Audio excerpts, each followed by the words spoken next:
بس خليكم بقى مصحصحين بقى معايا النهارده، وروق لي بقى دماغك كده، وشيل بقى الكالكوليتور اللي جنبك دي، مش محتاجاها النهارده في حاجه. النهارده اليونت بتاعتنا بتتكلم عن ايه؟ بتتكلم على ميكستشرز. اتفرج على فيديو جميل دلوقتي علشان مصحصح كده. ميكستشرز، مخاليط. اخدت الكلام ده في ابتدائي وفي اعدادي، وبالتحديد اخدت في ثالثه اعدادي جزء عن الميكستشرز، المخاليط. يونت كامله بنتكلم على الميكستشرز وانواعها.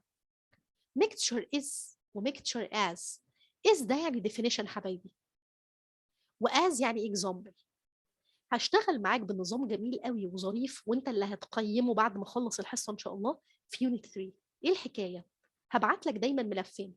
ملف فاضي زي اللي انت شايفه قدامي ده. الملف الفاضي ده يونت 3 نظري. نظري يعني ايه؟ يعني كلها كلام، مسائلها قليله، واغلبها كلام كلام كلام كتير كتير كتير. هي ممتعه وجميله ولكن نظريه. فانا علشان الزق الكلام ده في دماغك واخليك ما تنساهوش، لازم بايديك معايا تبدا تشتغل. بمعنى ان انا هبعت لك الملفات قبل الحصه، بس انا عشان كنت شغاله بجهز فيه، وانت هتطبعه. الملف زي ما انت شايف متقسم جداول ومتقسم كلاسيفيكيشن، ومستنيه سيادتك تكتب في قلبيه. لو انا قعدت اقول الكلام ده ولا اقراه من الكتاب ولا اقراه كده وهو مكتوب، انت مش هتطلع ب 40% من الكلام اللي مكتوب ده، وهتنساه بسرعه. انما لو انا قعدت شرحت في الفراغات دي وبعت لك ملفين، هتبص على الواتس هتلاقي ملف مكتوب، الحاجات دي مكتوبه بخط اليد، وانا اقعد اشتغل معاك اكتب، وانت كمان تطبع النسخه بتاعتك الفاضيه وتقعد تكتب معايا، حتى لو هتشوفها مسجله وانت معاك الورق مطبوع. كل كلمه هتكتبها يا سناءول هتلزق في دماغك، وهتحس بجد قد ايه اليونت دي ممتعه وجميله ومش محتاجه مجهود. يعني انت ان شاء الله باذن الله هنخلص الحصه دي مع بعض، انت هتطلع حافظ الدرس، مش حافظ بس، وفاهم كمان ان شاء الله. تمام. تعال نجرب واوريك احنا هنعمل ايه. انا عندي اتنين ديفينيشن. عندي ديفينيشن، لما نيجي نكتب مع بعض الديفينيشن بتاع الميكستشر افكر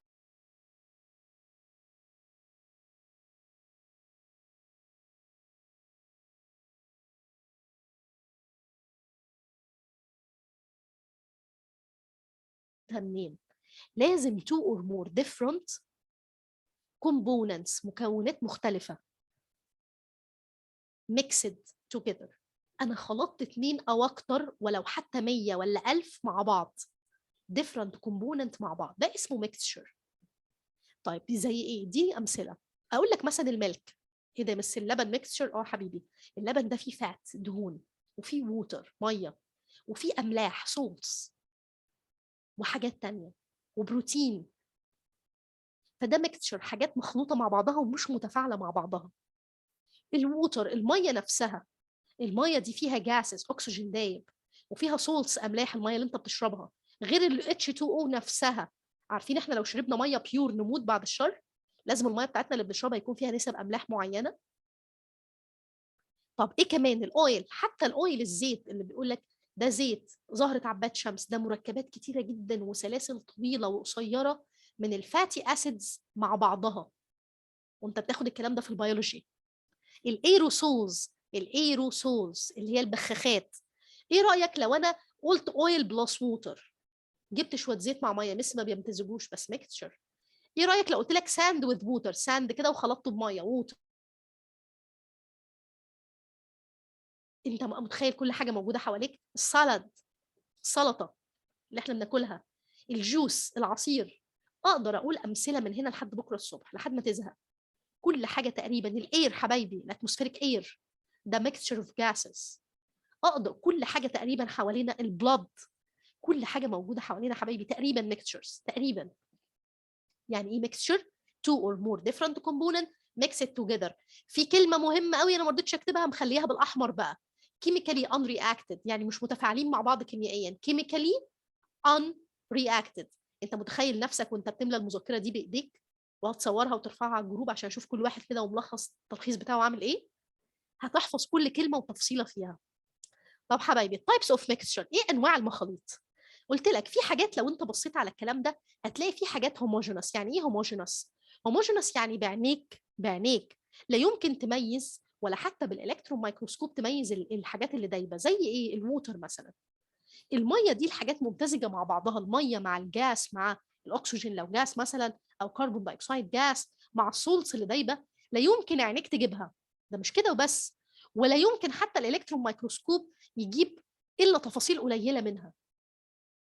ففي حاجات بنقول عليها هوموجينس، الاير، الهواء، النيتروجين والاكسجين والكربون دايوكسيد، دول ميكسد قوي مع بعض لدرجه، والبارتيكل سايز بتاعهم صغير جدا جدا لدرجه ان عينيك ما تقدرش تميزها ولا حتى الالكترون مايكروسكوب، فبنسميها هوموجينس. هوموجينس يعني متجانسه، متجانسه. او حبايبي في حاجه اسمها هيتروجينس. هيتروجينس يعني ايه؟ هيتروجينس يعني اقدر اميزها بعينيا او بالكترون مايكروسكوب. ايه رايك في اللي انا هعلمه بالاصفر ده؟ ساند وذ ووتر، عينيك تجيبهم ولا لا؟ اويل وذ ووتر، تلاقي الزيت فوق كده، فرجع على فيديو روعه دلوقتي، الزيت فوق كده والميه تحت. السلطه طماطم لوحدها، خيار لوحده، هم ممتزجين كده ومتقلبين، ولكن عينيك هتجيب يا بابا الاحمر والاخضر والازرق وكل حاجه موجوده في السلطه. يبقى في نوع من الميكستشر heterogeneous بس can be distinguished by naked eye، ده هسميه suspensions. وفي نوع مش هعرف اميزه بعينيا ولكن تحت الميكروسكوب هعرف اجيبهم. زي ايه مثلا؟ قال لك مثلا الملك، اللبن بتتشاف الاويل دروبلتس والفات دروبلتس تحت الميكروسكوب. البلاد بتتشاف الريد بلاد سيل والوايت بلاد سيلز والبليتلتس تحت الميكروسكوب. الجوس لو انا ايه مش ضربه مبرح يعني كده في الخلاط، ممكن الاقي البارتكلز بتاعته وتبان وتبقى واضحه وكويسه. فده هسميه كولويد ادامس. يعني انا كده بقى معايا 3 حاجات. الهوموجينس بنسميهم سولوشن، سولوشن يعني محلول. والهيتروجينس بنسميه فيه سسبنشن وفيه كولويد. طب ايه رايك بقى في الجمال ده ان انا هفردهم لك في جدول؟ طبعا المعاصر شرح الكلام ده اللي هو كاتب الكلام ورا بعض ورا بعض ورا بعض، مفيش جداول والامور مش منسقه كده. لا انت عارف طريقتي، انا بحب دايما اظبط اموري في جداول والمها علشان تبقى سهله للمذاكره. الطيب السولوشن هعمل له خانه لوحده، السولوشن ده بتاع الهوموجينس. الاترين الهيتروجينس دولت 2 هيتروجينس، هعمل مره كولويد ومره السسبنشن. ليه؟ علشان سيادتك لما اسالك في مثال، لان عندك واجب النهارده ان شاء الله، واقول لك مثلا التي ده اللي هو الشاي، مشروب الشاي بعد ما اشيل الفتله كده، يعتبر ايه؟ سولوشن ولا كولويد ولا سسبنشن؟ واجيب لك امثله مش اللي احنا قايلينها ومش اللي موجوده في الكتاب، فانت تعرف ازاي تميز الحاجات دي عن بعضها. اقول لك يا سيدي، السولوشن اتس كومبوننت، مكوناته اتس كومبوننتس كانت، شايف كانت الكبيره اللي انا عماله مكبرها دي؟ be distinguished يعني ما ينفعش تتميز either، neither بقى بتاعت النفي، neither by eye بالعين ولا بالميكروسكوب. يعني محتاج very powerful electron microscope علشان اعرف اميزهم عن بعض. انما اللايت مايكروسكوب بتاع المدرسه ده انسى. يبقى اتس كومبوننت كانت يعني ما ينفعش، عمري ما اعرف اميزهم بعينيا ولا باللايت مايكروسكوب. ده السولوشن. زي ايه؟ قال لك مثلا شوجر ان ووتر، السكر في الميه، دوب شويه سكر في ميه وانسى بقى على كده. هنشوف دلوقتي الفيديو. سولت وذ ووتر، الملح مع الميه، انسى خلاص على كده اختفوا. الشاي اللي انا بقول لك عليها، فتله الشاي دي يحصل ليتشنج للحاجات اللي جوه دي، هي بتعمل لك لون كده ولكن انسى خلاص على كده، تقدرش تفصلهم بعينيك، تميز البارتكلز بعينيك ولا باللايت مايكروسكوب. امال الكولويد ايه يا حبايبي؟ اتس كومبوننت لسه انا قايلاه من شويه، كان distinguished يعني تتميز only by يعني بس بواسطه اللايت مايكروسكوب العادي. الميكروسكوب اللي هو بتاع المدرسه، يقول لك ايه؟ ناخد عينه بلاد مثلا، تشوفش مثلا مس تقول لك ايه بتاع البيولوجي، ناخد بلاد، عينه بلاد من حد ونشوفها تحت اللايت مايكروسكوب عشان اوريكم بقى الريد بلاد سيلز والوايت بلاد سيلز والبليتلتس والكلام ده. تمام. الملك، ناخد عينه من اللبن حبايبي ونشوف الفاتس والاويل دروبلتس، بتبقى كور كده كلاكيع كبيره كده سبحان الله في المايكرو سكيل موجوده في قلب اللبن.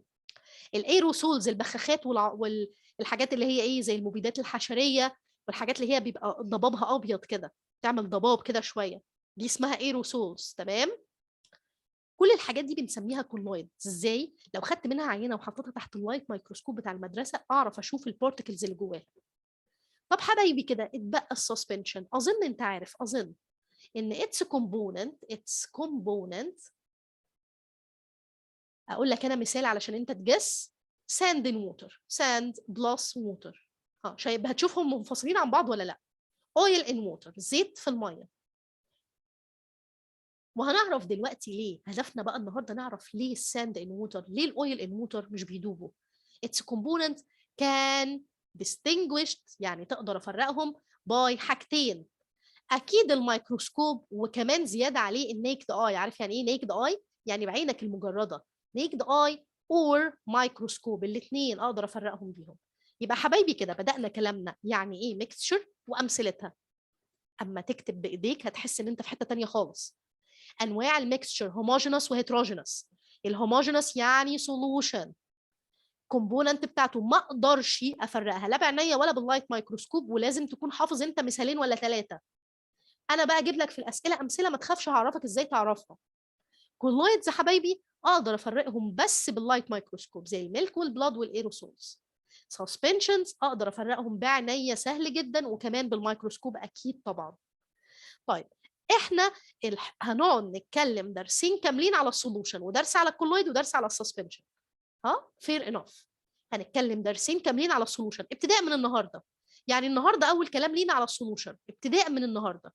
هنتكلم على الهوموجينس ميكستشر. الهوموجينس ما تخافش انا همسح اللي انا شخبطت اللي انا مشخبطاها دي، بس انا بعت لك الملف مكتوب بخط ايديا انا. تمام، فما تخافش كل حاجه محفوظه. هبدا بالسولوشنز او اقدر اشوفه بالالكترون مايكروسكوب يا نهى يا قلبي، لان انا حبيبي فيه باورفول يعني قويه. الكترون مايكروسكوبس دلوقتي بقوا يعملوا الماجنيفيكيشن باور بتاعهم عالي جدا، بيقرا في الانجستروم وفي البيكوميتر، يعني اقل من النانو سكيل. بس هو لما بيقول either by naked eye or microscope هو قصده على، الله ينور عليك يا احمد، قصده حبيبي على اللايت مايكروسكوب. تمام، ننسى الاثنين التانيين ونتكلم حبايبي. شكرا سلاف يا قلبي تسلمي لي. ونتكلم على السولوشن بس يا سلاف. سولوشن كونسيست اوف، بيتكون من ايه؟ علشان اعمل سولوشن انا دلوقتي كده النهارده الدرس بتاعنا ده هيتاخد في المطبخ. انا عاوزه اقوم كده اظبط دماغي كده بكوبايه سولوشن، اعدل الطاسه كده بكوبايه سولوشن. قال لك خلاص حاجتين، محتاج سوليوت يا استاذه سلاف، سول يوت، ومحتاج سولفنت. تاني كده، سوليوت وسولفنت. حاجه كميتها قليله في حاجه كميتها كبيره علشان تعملي السولوشن. معلقه او فتله فيها شويه شاي صغيرين في كوبايه ميه كبيره، فتعمل ليتشنج وتطلع الالوان والاصباغ والمركبات الكيميائيه اللي هتدوب قوي في الميه، ويبقى البارتيكل سايز بتاعها ما يتجابش باللايت مايكروسكوب. تمام، هنقع الكركديه في ميه بس بعدين اشيله، اهم حاجه ان انا اشيل الحاجه نفسها فيفضل اللون في الميه، ودي حاجه ما اقدرش اشيلها. هجيب كوبايه ميه وادوب فيها معلقه عسل كده علشان تديني طاقه كده وتديني فيتامينز، وادوبها اختفت. ادوب فيها معلقه سكر اختفت. واحد مزاجه بقى يملح، دوب معلقه ملح في ميه وبيتمضمض علشان عنده بلغم في زوره مثلا وعاوز يطهر بقه وكده. تمام، كل ده سولوشن. يعني ايه سوليوت حبايبي؟ سوليوت هو الماينور كومبوننت. ماينور كومبوننت يعني ايه يعني؟ يعني ايه يعني اللور ريشيو، اللي بتحط بكميه قليله، اللور ريشيو. طب والسولفنت؟ الميجور كومبوننت. يعني ايه ميجور حبايبي؟ يعني اللي بيتحط بكميه ايه؟ اللارجر ريشيو، او اللارج ريشيو اللي بيتحط بكميه كبيره. يعني مش مهم يكون سوليد وليكويد وجاس، مش مهم الفيزيكال ستيت، المهم اللي بيتحط بكميه قليله واللي بيتحط بكميه كبيره. طب وايه السولوشن؟ السولوشن ده homogeneous mixture. homogeneous mixture، كلمتين ورد غطاهم من غير هري كتير.